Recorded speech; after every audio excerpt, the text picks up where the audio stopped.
ಇವತ್ತಿನ ವಿಶೇಷ ಮಡಿಕೆ ಕಾಳಿನ ಪಲ್ಯ. ಚಪಾತಿ ಯಾವುದೇ ರೀತಿ ರೊಟ್ಟಿ ಜೊತೆ ಇದು ಎಕ್ಸಲೆಂಟ್ ಆಗಿರುತ್ತೆ. ಯಾರು ಬೇಕಾದರೂ ಚಟ್ ಅಂತ ಮಾಡುವಂಥ ಒಂದು ಸುಲಭ ವಿಧಾನ ನಾನು ವಿಡಿಯೋದಲ್ಲಿ ತೋರಿಸ್ತೀನಿ. ಒಂದು ಸಾರಿ ಇದನ್ನು ಮಾಡಿದ ಮೇಲೆ ಈ ಮಡಿಕೆ ಕಾಳು ಸಿಗಲಿಲ್ಲ ಅಂದರೆ ಮಾಮೂಲಿ ಕಾಳುಗಳನ್ನ ನಿಮ್ಮಲ್ಲಿ ಯಾವುದೇ ಕಾಳನ್ನಾದರೂ ಉಪಯೋಗಿಸ್ಕೋಬೋದು, ಅದನ್ನು ಹಾಕಿ ಮಾಡಬಹುದು. ನಾನು ಆಶಾ, ನಿಮಗೆಲ್ಲರಿಗೂ ಅಡುಗೆ ಸಾಧನಕ್ಕೆ ಸ್ವಾಗತ. ಇವತ್ತು ನಾನು ಮಡಿಕೆ ಕಾಳು ಪಲ್ಯ ಮಾಡೋದಕ್ಕೋಸ್ಕರ ಇಲ್ಲಿ ನೆನೆಸಿಟ್ಟಿದ್ದೀನಿ. ಒಂದು ಅರ್ಧ ಕಪ್ಪಿನಷ್ಟು ಮಡಿಕೆ ಕಾಳು ಅಂತ ಅಂಗಡಿನಲ್ಲಿ ಸಿಗುತ್ತೆ. ಸಣ್ಣ ಸಣ್ಣ ಅಲಸಂದೆ ಕಾಳು ಥರ ಇರುತ್ತೆ ನೋಡಿ, ಇದೇ ಮಡಿಕೆ ಕಾಳು.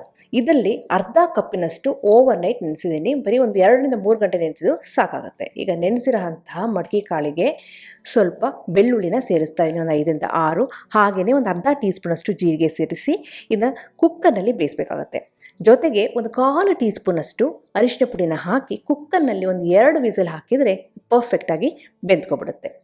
ಇವಾಗ ನೋಡಿದ್ರೆ ಈಗ ಕರೆಕ್ಟಾಗಿ ಬೆಂದಿದೆ.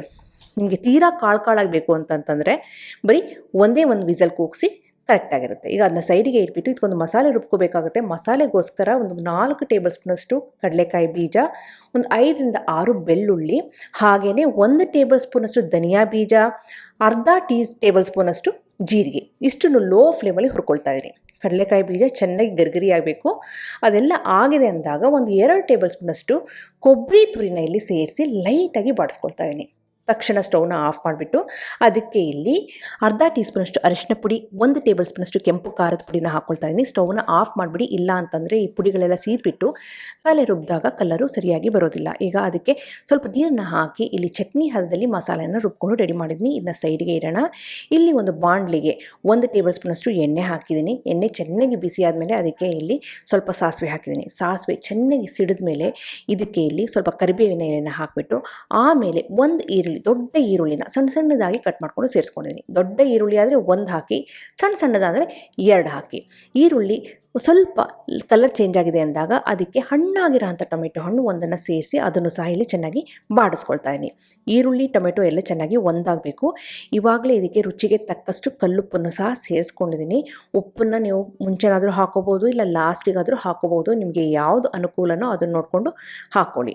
ಇವಾಗ ಈರುಳ್ಳಿ ಟೊಮೆಟೊ ಎಲ್ಲ ಬಾಡಿದೆ ಅಂದಾಗ, ಒಂದಾಗಿದೆ ಅಂದಾಗ ನಾವು ರುಬ್ಕೊಂಡಂತಹ ಕಡಲೆಕಾಯಿ ಬೀಜದ ಮಸಾಲೆನ ಇಲ್ಲಿ ಸೇರಿಸ್ತಾ ಇದ್ದೀನಿ. ಈ ಮಡಿಕೆ ಕಾಳಿನ ಪಲ್ಯಕ್ಕೆ ಇದೇ ಬೇಸು. ಈ ಮಸಾಲೆನ ಕರೆಕ್ಟಾಗಿ ರುಬ್ಕೊಬಿಟ್ರೆ ಟೇಸ್ಟು ಎಕ್ಸಲೆಂಟಾಗಿ ಬರುತ್ತೆ. ಲೋ ಫ್ಲೇಮಲ್ಲಿ ಈ ಮಸಾಲೆನ ಹುರ್ಕೋಬೇಕು. ಎಲ್ಲಿವರೆಗೆ ಹುರ್ಕೋಬೇಕು ಅಂದರೆ ಈ ರೀತಿ ಹಲ್ವಾ ಥರ ಸುಂಡಿ ಬರಬೇಕು, ಅಲ್ಲಿವರೆಗೆ ಹುರ್ಕೋಬೇಕಾಗುತ್ತೆ.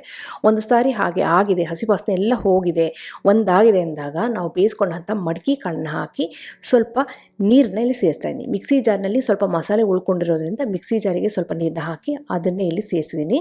ನಿಮಗೆ ಈ ಕಾಳಿನ ಪಲ್ಯ ಎಷ್ಟು ಗಟ್ಟಿ ಬೇಕೋ ಅಷ್ಟು ನೋಡಿಕೊಂಡು ನೀವು ನೀರನ್ನ ಅಡ್ಜಸ್ಟ್ ಮಾಡ್ಕೋಬಹುದು. ನಮಗೆ ಸ್ವಲ್ಪ ಈ ರೀತಿ ಗ್ರೇವಿಯಾಗಿರಬೇಕು ಅಂತ ಸ್ವಲ್ಪ ಜಾಸ್ತಿ ನೀರನ್ನ ಹಾಕಿದ್ದೀನಿ.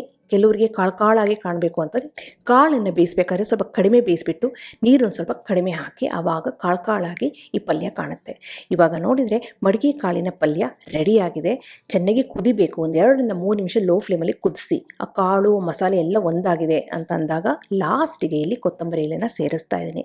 ಉಪ್ಪು ಖಾರ ಹೆಚ್ಚು ಕಡಿಮೆ ಮಾಡ್ಕೋಬೋದು. ಈ ಸ್ಟೇಜಿನಲ್ಲೂ ಉಪ್ಪಿನ ಪುಡಿ ಹಾಕ್ಬೋದು, ಇಲ್ಲ ಖಾರದ ಪುಡಿನ ಹಾಕೋಬೋದು, ನೋಡಿಕೊಂಡು ಅಡ್ಜಸ್ಟ್ ಮಾಡ್ಕೊಳ್ಳಿ. ಎಕ್ಸಲೆಂಟ್ ಆಗಿರೋಂಥ ಮಡಿಕೆ ಕಾಳಿನ ಪಲ್ಯ ರೆಡಿಯಾಗಿದೆ. ಚಪಾತಿಗೆ ಸೂಪರ್ ಆಗಿರುತ್ತೆ, ರೊಟ್ಟಿಗೆ ಚೆನ್ನಾಗಿರುತ್ತೆ. ರಾಗಿ ರೊಟ್ಟಿ, ಅಕ್ಕಿ ರೊಟ್ಟಿ, ಜೋಳದ ರೊಟ್ಟಿಗಂತೂ ಹೇಳದೆ ಬೇಡ, ಎಕ್ಸಲೆಂಟ್ ಆಗಿರುತ್ತೆ. ನಿಮಗೆಲ್ಲ ಈ ರೆಸಿಪಿ ಇಷ್ಟ ಆಗಿದೆ ಅಂತ ಅಂದ್ಕೊಂಡಿದ್ದೀನಿ. ಖಂಡಿತವಾಗ್ಲೂ ಟ್ರೈ ಮಾಡಿ ಹೇಗೆ ಬಂತು ಅಂತ ನಾನು ಕಮೆಂಟ್ ಸೆಕ್ಷನ್ ದಯವಿಟ್ಟು ತಿಳಿಸಿ. ಹಾಗೆ ನೀವಿನ್ನು ಅಡುಗೆ ಸಾಧನಕ್ಕೆ ಸಬ್ಸ್ಕ್ರೈಬ್ ಆಗಿಲ್ಲ ಅಂದರೆ ತಡ ಯಾಕೆ, ಈಗಲೇ ಸಬ್ಸ್ಕ್ರೈಬ್ ಆಗಿ ಪಕ್ಕದಲ್ಲಿ ಬೆಲ್ ಬಟನ್ ಕೂಡ ಟಚ್ ಮಾಡಿ. ನಿಮಗೆ ವಿಡಿಯೋ ಇಷ್ಟ ಆಯಿತು ಅಂದರೆ ಲೈಕ್ ಬಟನ್ನ ಕ್ಲಿಕ್ ಮಾಡಿ, ಫ್ರೆಂಡ್ಸ್ ಆ್ಯಂಡ್ ಫ್ಯಾಮಿಲಿ ಜೊತೆ ಶೇರ್ ಮಾಡಿ. ಮತ್ತೊಂದು ಇಂಟ್ರೆಸ್ಟಿಂಗ್ ರೆಸಿಪಿಯೊಂದಿಗೆ ಭೇಟಿ ಆಗ್ತೇನೆ. ಅಲ್ಲಿವರೆಗೆ thank you, bye, see you.